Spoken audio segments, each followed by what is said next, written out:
Inteligencia social por Daniel Goleman. Capítulo 17. Nuestro cuerpo como aliado o enemigo. Cuando mi madre abandonó la enseñanza universitaria y se retiró, se encontró con una casa muy grande y también muy vacía. Mi padre había muerto hacía ya unos años y todos sus hijos nos habíamos ido a vivir a otras ciudades, algunas muy distantes. Entonces fue cuando esa antigua profesora de sociología hizo algo que, retrospectivamente considerado, me parece un ejemplo excelente de inteligencia social: ofrecer una habitación gratis a estudiantes postgraduados, preferentemente de culturas orientales, que respetan y valoran a los ancianos. Hace ya más de 30 años que mi madre se jubiló, pero todavía sigue compartiendo la casa. Desde entonces ha convivido con personas originarias de lugares tan diversos como Japón, Taiwán y, actualmente, Beijing, lo que ciertamente parece haber sido muy beneficioso para su salud y bienestar. Cuando mi madre tenía 90 años, la pareja con la que convivía tuvo una hija y esa niña, que hoy en día tiene 2 años de edad, la trata como si fuera su abuela, abrazándola de continuo y visitándola cada mañana a su dormitorio para ver si ya se ha levantado. Tal vez ese encantador diablillo revoloteando por la casa sea la causa del rejuvenecimiento, tanto físico como mental, que experimentó mi madre. Sea cual fuere, sin embargo, la causa de su longevidad, no me cabe la menor duda de que el suyo es un ejemplo claro de inteligencia social. La muerte de amigos y conocidos va arrancando una a una las hojas del árbol de las relaciones que mantienen los ancianos. Pero ellos también podan selectivamente sus ramas, quedándose tan solo con las que más positivas les resultan.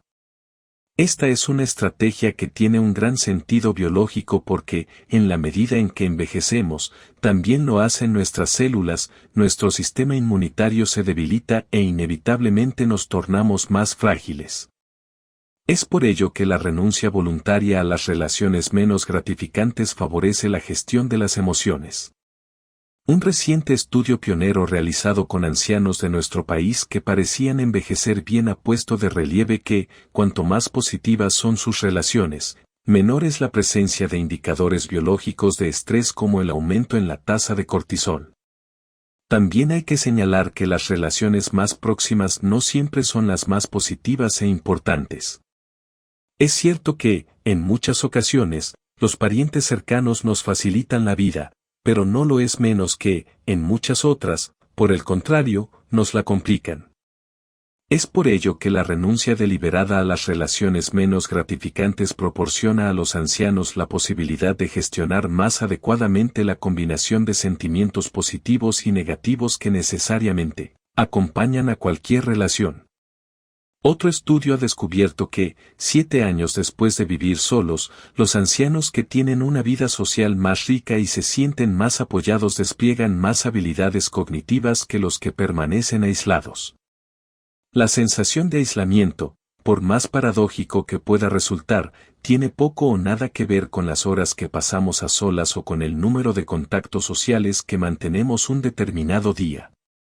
Y ello es así porque la sensación de aislamiento depende básicamente de la ausencia de relaciones próximas y afectuosas.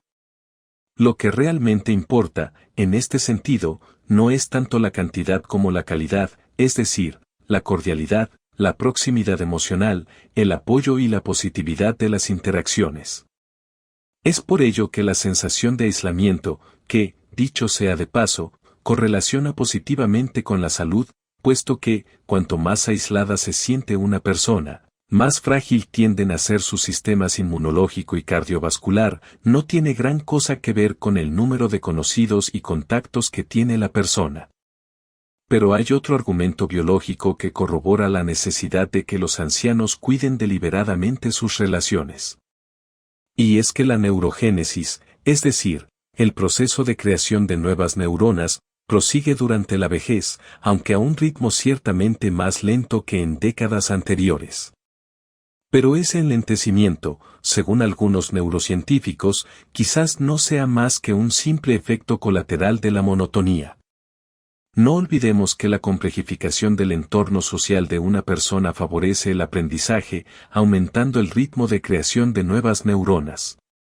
Es por ello que actualmente hay neurocientíficos que colaboran con arquitectos en el diseño de residencias para ancianos en las que los ocupantes se vean obligados, en el transcurso de su rutina cotidiana, a relacionarse con los demás, algo que mi madre llevó a cabo por su cuenta sin que nadie se lo dijera. Antes de continuar con el audiolibro, nos gustaría saber si este material te es de bendición dándonos un me gusta. Si quieres que subamos el siguiente capítulo debemos llegar a los 50 me gusta. Tu gratitud con un me gusta nos ayuda a seguir produciendo material de alto valor. Valoramos mucho los comentarios y el apoyo. Ahora sigamos con el audiolibro. El campo de batalla conyugal. Al salir de la tienda de comestibles de un pequeño pueblo escuché casualmente la siguiente conversación entre dos ancianos que están sentados en un banco. ¿Qué sabes del hostal? Ya los conoces, respondió lacónicamente el otro. Solo ha tenido una discusión en toda su vida. Pero todavía siguen con ella. Ya hemos hablado del coste biológico que acompaña al desgaste emocional de una relación. El modo en que los problemas de relación acaban socavando la salud fue descubierto por cierta investigación que solicitó a parejas voluntarias de recién casados, que afirmaban ser muy felices en su matrimonio, que mantuviesen una conversación de 30 minutos sobre algún tema controvertido. La investigación puso de manifiesto que la discusión provocaba un incremento de 5 de las 6 hormonas adrenales estudiadas, incluyendo el aumento de la ACTH, hormona adrenocorticotrópica, que refleja una estimulación del eje HPA. Como consecuencia de ello, la presión sanguínea también se disparó, al tiempo que los indicadores de activación de la función inmunitaria disminuyeron varias horas.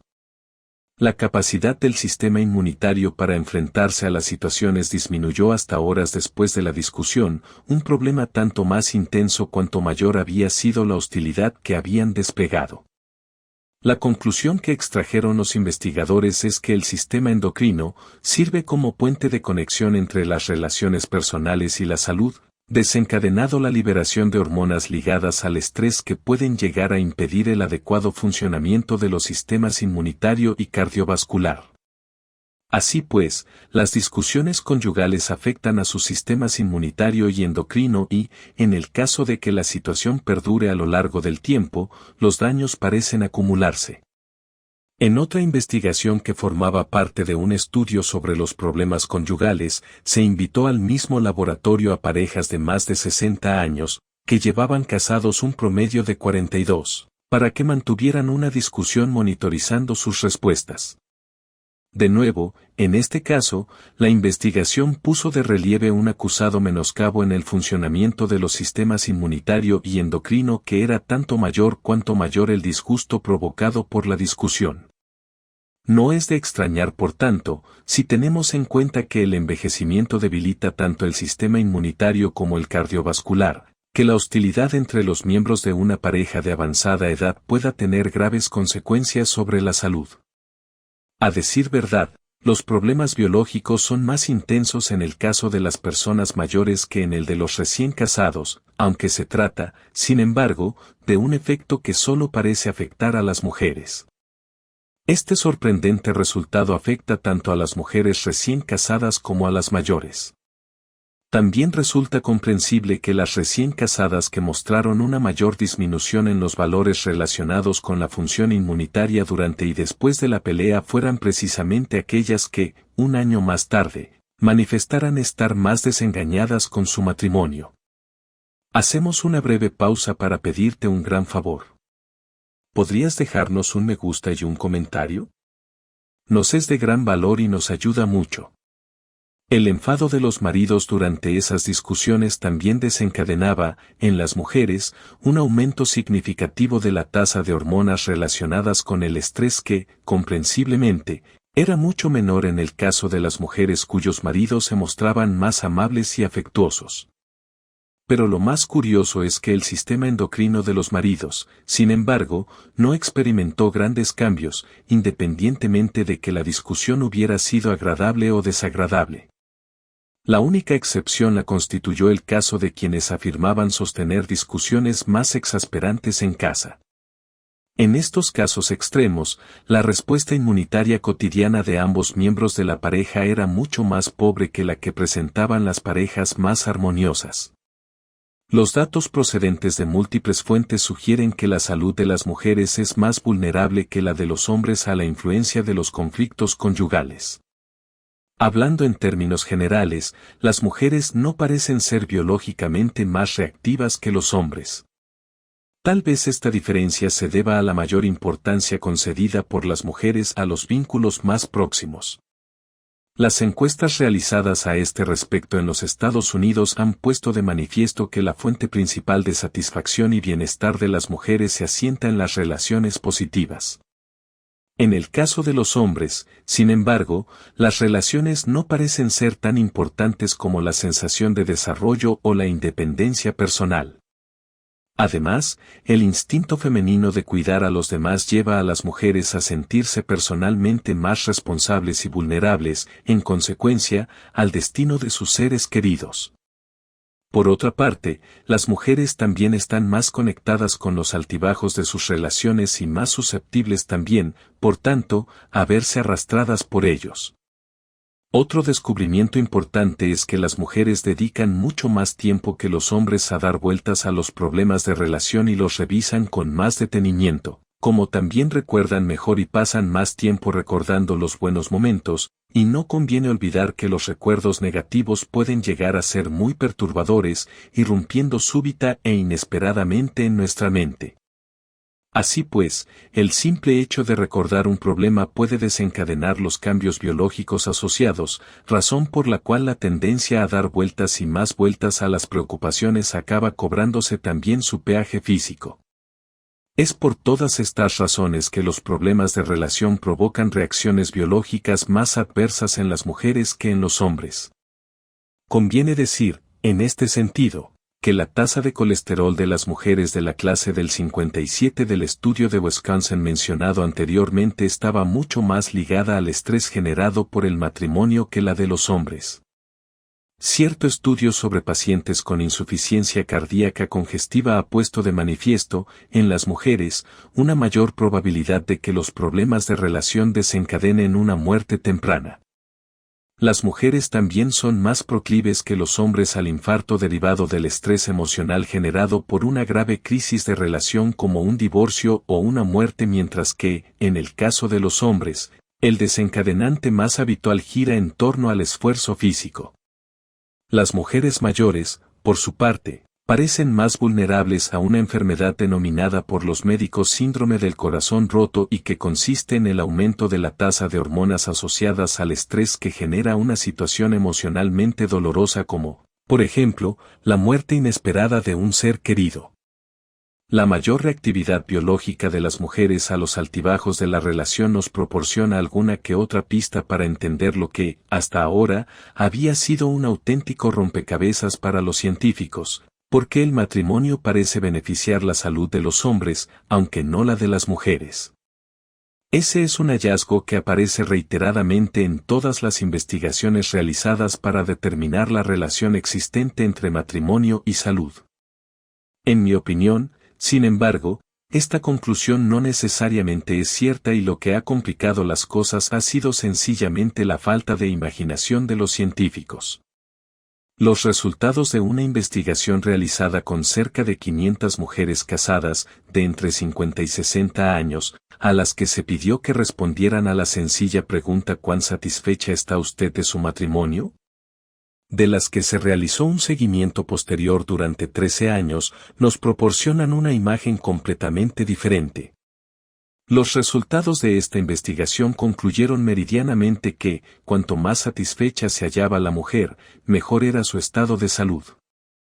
Y es que, cuanto más disfruta la mujer del tiempo que pasa con su pareja, cuanto más comprendida se siente, cuanto más coincide con él en las cuestiones económicas, cuanto más satisfecha está de su vida sexual y cuantos más gustos e intereses comparten, los datos clínicos de los hombres y de las mujeres reflejan la misma historia. A fin de cuentas, la presión sanguínea y las tasas de glucosa y colesterol malo de las mujeres que se hallan satisfechas con su matrimonio son inferiores a los de las mujeres que se sienten infelices. Otras investigaciones que no han diferenciado los datos de las mujeres felices e insatisfechas con su matrimonio han concluido que las mujeres parecen biológicamente más vulnerables que los hombres a los altibajos de su matrimonio. Pero los efectos de esa montaña rusa emocional son selectivos ya que, cuando hay más bajos que altos, la salud de la mujer se resiente mientras que, en el caso contrario, su salud, como la de su marido, se beneficia. Rescatadores emocionales. Imaginen a una mujer tumbada de espaldas en una camilla que va sumiéndose lentamente en las fauces de un inmenso RMN que solo le deja libre unos pocos centímetros. Luego escucha el inquietante gemido de los enormes imanes eléctricos girando a su alrededor, mientras contempla una sucesión de imágenes que aparecen en un monitor de video ubicado sobre su rostro. Cada 12 segundos, la pantalla muestra una secuencia de formas geométricas de diferentes colores como, por ejemplo, un cuadrado verde o un triángulo rojo y se le ha dicho que, cuando aparezca una determinada forma y color, recibirá una descarga eléctrica que, aunque no llegue a ser dolorosa, sí resultará desagradable. A veces afronta la situación a solas, en otras ocasiones, un extraño sujeta su mano y hay veces en que experimenta el reconfortante contacto de la mano de su marido. Ese fue el problema que tuvieron que afrontar las 8 mujeres que se alistaron como voluntarias para una investigación realizada en el laboratorio de Richard Davidson destinada a averiguar los efectos del apoyo biológico que proporcionan las personas queridas en momentos de ansiedad y estrés. Los resultados demostraron la existencia de una ansiedad muy inferior cuando la mujer sujetaba la mano de su marido que cuando afrontaba a solas la descarga. El contacto con la mano de un desconocido proporcionaba, por su parte, cierta ayuda, pero tampoco era muy notable. Resulta muy curiosa, en este sentido, la imposibilidad del equipo de Davidson de realizar el experimento a ciegas porque, absolutamente en todos los casos, dicho sea de paso, las mujeres sabían perfectamente si la mano que sujetaban era o no la de su esposo. El análisis RMNF demostró que, cuando las mujeres se enfrentaban solas a la descarga, tenía lugar una activación de las regiones del cerebro social que movilizan la respuesta de emergencia del eje HPA y provocan la descarga de hormonas asociadas al estrés en todo el cuerpo. Si la amenaza no hubiera consistido en una simple descarga, sino en algo mucho más personal, como una entrevista de trabajo hostil, por ejemplo, es casi seguro que los investigadores hubieran asistido a una activación mucho mayor de esas mismas regiones. Así pues, el contacto de la mano de un ser querido demostró ser muy tranquilizador. Este tipo de investigación arroja mucha luz sobre la importancia que, para bien o para mal, tienen nuestras relaciones, porque nos proporciona una instantánea del funcionamiento del cerebro durante un acto de rescate emocional. La investigación también concluyó el importante descubrimiento de que, cuanto más satisfecha se siente una mujer con su matrimonio, mayor es el beneficio biológico que proporciona el contacto con la mano de la persona amada.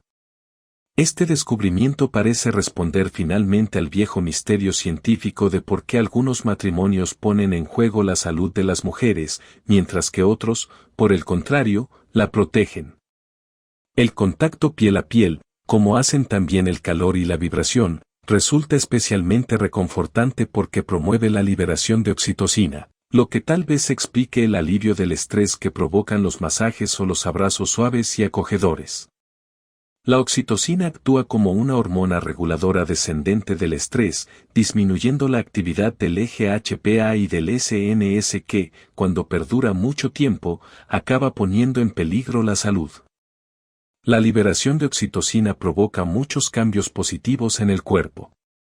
Cuando el control de nuestro sistema autónomo pasa del sistema simpático al parasimpático, nuestra presión sanguínea experimenta un claro descenso. En tal caso, el metabolismo cambia desde una modalidad que predispone a la respuesta de la musculatura larga a otra en la que vuelve a acumular nutrientes que posibilitan el desarrollo y la curación. Los niveles de cortisol caen entonces en picado, lo que implica una notable disminución de la actividad del eje HPA, al tiempo que aumenta nuestro umbral al dolor, lo que nos torna menos sensibles a las incomodidades, y también aumenta la velocidad de la cicatrización.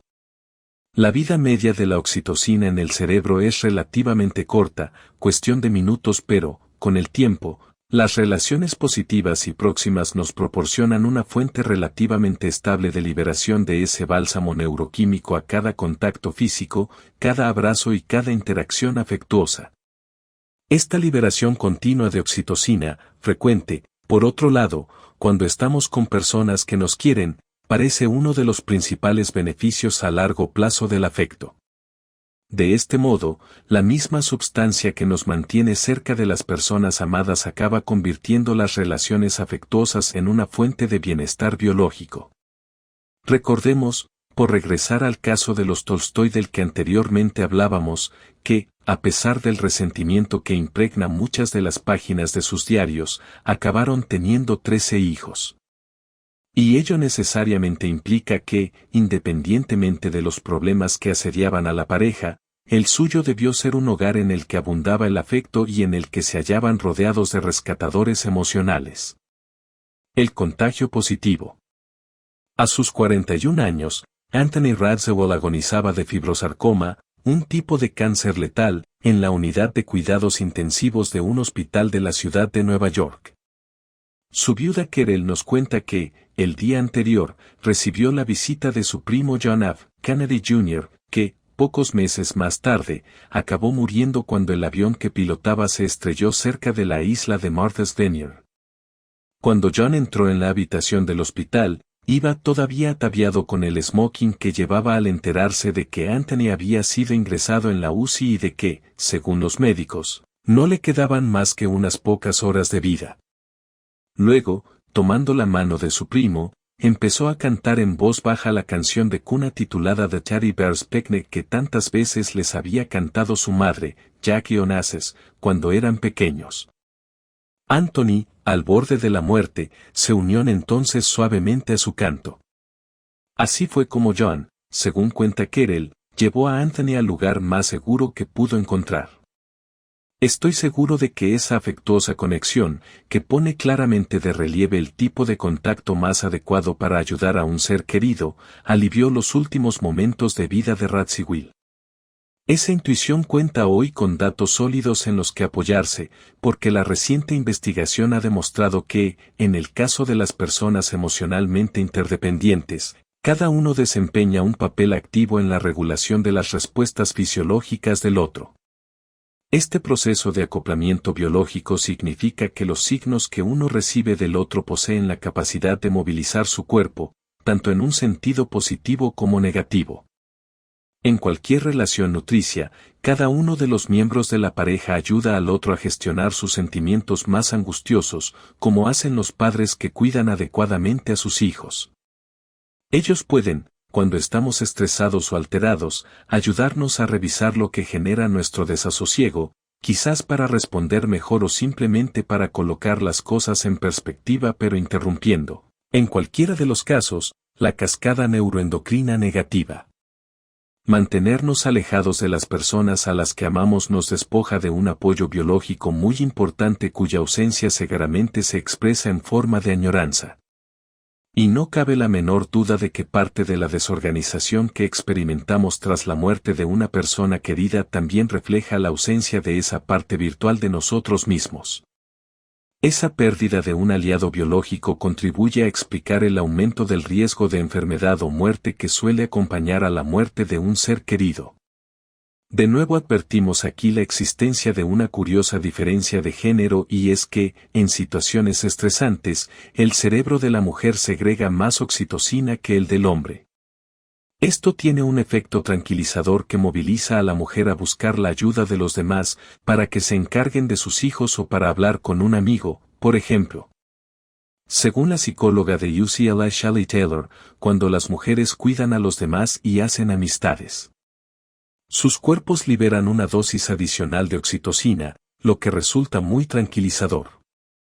Este impulso que nos lleva a cuidar a los demás y a relacionarnos con ellos puede ser exclusivamente femenino. Tengamos en cuenta que los andrógenos, las hormonas sexuales masculinas, suprimen los efectos calmantes de la oxitocina, mientras que los estrógenos, las hormonas sexuales femeninas, los potencian. Esta diferencia parece llevar a los hombres y a las mujeres a abordar de manera diferente las amenazas, estos a solas y aquellas buscando la ayuda de los demás. Cuando, por ejemplo, se les decía que iban a recibir una descarga eléctrica, las mujeres preferían recibirla en compañía, mientras que los hombres tendían a enfrentarla a solas.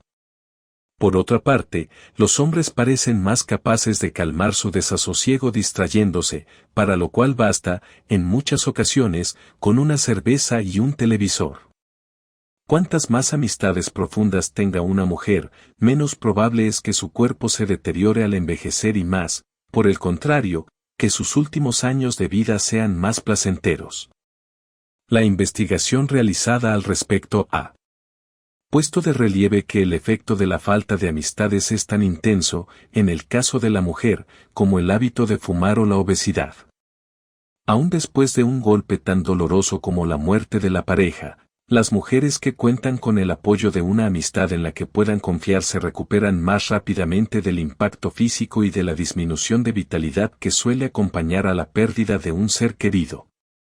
Cada uno de nosotros ha desarrollado algunas herramientas para gestionar adecuadamente sus emociones, como buscar consuelo o revisar lo que le causa problemas, por ejemplo, pero esas herramientas pueden verse complementadas con las que nos proporcionan las personas con las que mantenemos una relación próxima, desde ofrecer consejo o aliento hasta el simple contagio emocional positivo, por ejemplo.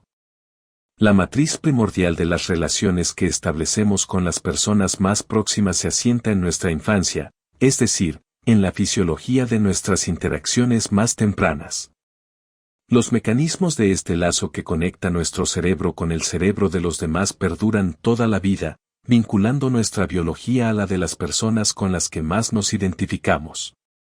La psicología emplea la expresión, bastante desacertada, a mi entender, de unidad psicobiológica mutuamente reguladora para referirse a esta combinación en que se relajan las fronteras psicológicas y fisiológicas que habitualmente separan el yo del tú, nuestro yo del yo de los demás. Esta relajación permite una corregulación bidireccional en la que tiene lugar una influencia biológica recíproca.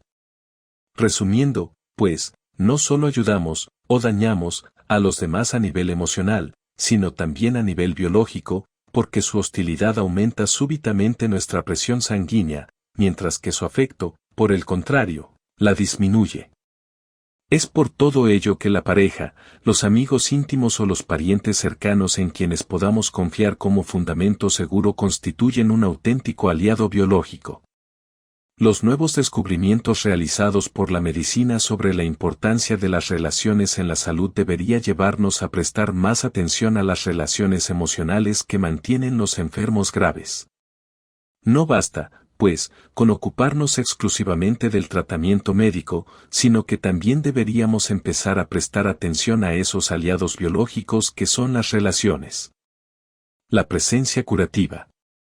Cuando, hace ya muchos años, viví en la India rural, me sorprendió enterarme de que los hospitales de la región no solían dar comida a sus pacientes.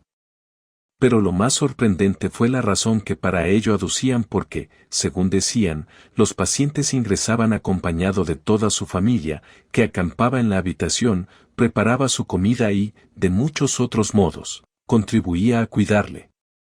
Me parece muy interesante que las personas que aman al paciente permanezcan a su lado día y noche, con lo que su sufrimiento físico no necesariamente debe ir acompañado de un sufrimiento emocional. ¿Qué diferencia con el aislamiento social que habitualmente caracteriza a los hospitales occidentales? Cualquier sistema sanitario interesado en promover la calidad de vida de sus pacientes debería ocuparse de alentar también su propia capacidad curativa. Basta con imaginar a una paciente tumbada en la cama de un hospital esperando que la operen al día siguiente para darnos cuenta de que no le quedan muchas más alternativas que preocuparse. No olvidemos que las emociones tienden a contagiarse y que, cuanto más estresado y vulnerable se sienta alguien, más sensible es y más claramente registra los sentimientos de las personas que le rodean. No es difícil imaginar dadas estas condiciones que, si la paciente preocupada comparte la habitación con otro paciente que también debe ser operado, la facilidad con la que puede desencadenarse una escalada de ansiedad y miedo. La investigación también ha descubierto que, si en la cama de al lado, yace una paciente que acaba de salir de una operación exitosa, y, en consecuencia, se siente relativamente tranquila y liberada, el efecto emocional sobre su compañera de habitación será más tranquilizador. Sheldon Cohen, que llevó a cabo la investigación con rinovirus que hemos mencionado en un capítulo anterior, insiste en la importancia de que los pacientes hospitalizados busquen deliberadamente aliados biológicos, señalando incluso la posibilidad de contratar a personas que se integren en la red social del enfermo, especialmente personas a las que el sujeto pueda abrir su corazón. Cuando a un amigo mío le diagnosticaron un cáncer posiblemente letal, por ejemplo, tomó la decisión, clínicamente muy inteligente, en mi opinión, de contar con la ayuda de un psicoterapeuta con el que pudiera hablar mientras él y su familia se veían obligados a atravesar la vorágine de la angustia. Como me dijo el mismo Cohen, el descubrimiento más sorprendente sobre las relaciones y la salud física es que las personas socialmente integradas, las personas casadas, las que tienen familiares y amigos muy próximos y las que pertenecen a grupos religiosos y sociales en los que participan activamente, tardan menos tiempo en recuperarse de la enfermedad y también viven más tiempo. Unos 18 estudios muestran, hasta el momento, el estrecho vínculo existente entre las relaciones sociales y la mortalidad. Cohen considera que el hecho de que el paciente dedique tiempo y energía a estar con las personas que más nutritivas le resultan tiene efectos muy saludables. Es por ello que recomienda que el paciente reduzca, en la medida de lo posible, el número de interacciones emocionalmente tóxicas al tiempo que aumenta las positivas. Sería mucho más interesante, en opinión de Cohen, que, en lugar de que un extraño se ocupase de enseñar a la víctima de un infarto el mejor modo de evitar una recurrencia, seleccionáramos, de entre la lista de personas en las que el enfermo confía, aquellas que más se interesan por él y las adiestrásemos para que se convirtieran en aliados biológicos que ayuden a llevar a cabo los cambios de estilo de vida necesarios. Pero, por más importante que sea, para los enfermos y los ancianos, el apoyo social, son muchos los factores que impiden la satisfacción de la necesidad de establecer una conexión estrecha.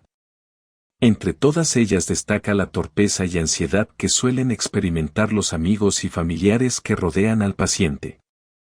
Especialmente en el caso de enfermedades socialmente estigmatizadas o cuando el paciente se enfrenta a la muerte, es muy frecuente que, quienes más cerca se hallan del sujeto, estén más preocupados y angustiados, lo que pone en tela de juicio su capacidad de ayudarle e incluso, en ocasiones, la conveniencia misma de que vayan a visitarle.